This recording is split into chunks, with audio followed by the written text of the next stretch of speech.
ബാറൂക്കിന്റെ പുസ്തകത്തിൽ നിന്നുള്ള വായന. ഇസ്രായേലി, ജീവന്റെ കൽപ്പനകൾ കേൾക്കുക, ശ്രദ്ധാപൂർവം ജ്ഞാനം ആർജിക്കുക. ഇസ്രായേലി, നീ ശത്രു രാജ്യത്തിലെ അകപ്പെടാൻ എന്താണ് കാരണം? വിദേശത്ത് വെച്ച് വാർദ്ധക്യം പ്രാപിക്കുന്നത് എന്തുകൊണ്ട്? ബ്രദരോടൊപ്പം അശുദ്ധനാകാൻ കാരണമെന്ത്? പാതാളത്തിൽ പതിക്കുന്നവരോടൊപ്പം നീ ഗണിക്കപ്പെടുന്നത് എന്തുകൊണ്ട്? ജ്ഞാനത്തിന്റെ ഉറവിടം നീ പരിത്യജിച്ചു. ദൈവത്തിന്റെ മാർഗത്തിൽ ചരിച്ചിരുന്നെങ്കിൽ നീ എന്നേക്കും സമാധാനത്തിൽ വസിക്കുമായിരുന്നു. ജ്ഞാനവും ശക്തിയും വിവേകവും എവിടെയുണ്ടെന്ന് അറിയുക. ദീർഘായുസ്സും ജീവനും സമാധാനവും കണ്ണുകൾക്ക് പ്രകാശവും എവിടെയുണ്ടെന്ന് അപ്പോൾ നീ ഗ്രഹിക്കും. അവളുടെ നിവേദനം ആരാണ് കണ്ടെത്തിയത്? ആര് അവളുടെ കലവറയിൽ പ്രവേശിച്ചിട്ടുണ്ട്? എന്നാൽ എല്ലാം അറിയുന്നവൻ അവളെ അറിയുന്നു. അവിടുന്ന് അവളെ തന്റെ അറിവ് കൊണ്ട് കണ്ടെത്തി.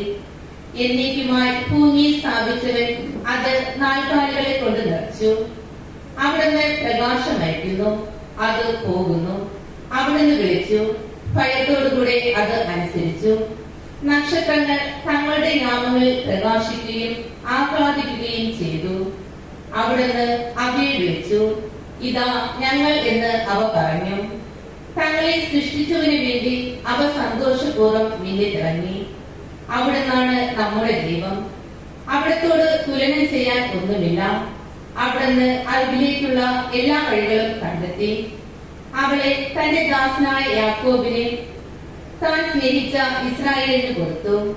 അനന്തരം അവൾ ഭൂമിയിൽ പ്രത്യക്ഷപ്പെടുകയും മനുഷ്യരുടെ ഇടയിൽ വസിക്കുകയും ചെയ്തു. ദൈവകൽപ്പനകളുടെ പുസ്തകവും ശാശ്വത നിയമവും അവളാണ്. അവളോട് ചേർന്ന് നിൽക്കുന്നവൻ ജീവിക്കും, അവളെ ഉപേക്ഷിക്കുന്നവൻ മരിക്കും. യാക്കോബേ, മടങ്ങി വന്ന് അവളെ സ്വീകരിക്കുക, അവളുടെ പ്രകാശത്തിന്റെ പ്രഭയിലേക്ക് നടക്കുക. നിന്റെ മഹത്വം അന്യനോരിന്റെ പ്രത്യേക അവകാശം വിദേശിക്കോ കൊടുക്കരുത്. ഇസ്രായേലെ, നമ്മൾ സന്തുഷ്ടരാണ്. എന്തെന്നാൽ ദൈവത്തിന് പ്രീതികരമായവ എന്തെന്ന് നമുക്കറിയാം.